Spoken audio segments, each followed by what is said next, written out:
Itare Dam project will be diverting rivers Songol.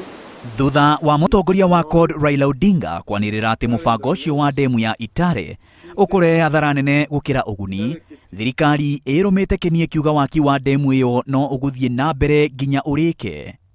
We will not be distracted and we will not be intimidated by the political noise that we are hearing. We will go ahead full throttle to implement and complete all Vision 2030 projects for the benefit of all Kenyans. Minister wa maai Eugene Wamalwa ni anyururitie miario ya Raila akiuga mubango wa gwaka ndemu iyo wanjiririe riria Raila ari Prime Minister na Raila ari umwe wa kuhitukia hindi iyo. In the life of the Grand Coalition government, where Honorable Raila Odinga served, he allocated over 100 million for the design of Itare Dam.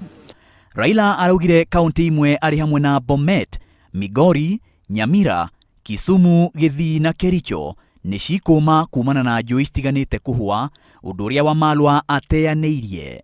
The affected counties, that is Bomet, Kericho, Narok, Kisii, Migori, Nyamira, Kisumu deserve explanation.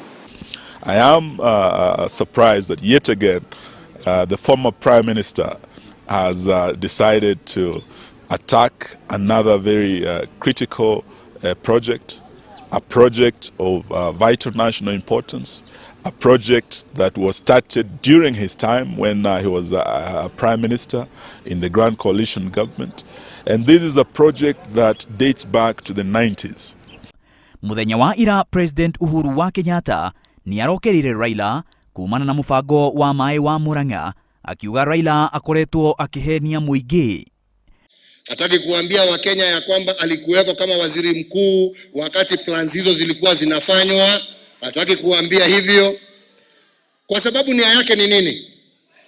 Nia yake akifikiria ati akisema nimekuja kutetea watu ya Murang'a, ati ndio apate sympathy, ati ndio watu wa Murang'a ati wasijitokeze kupiga kura ati kwa sababu project ina.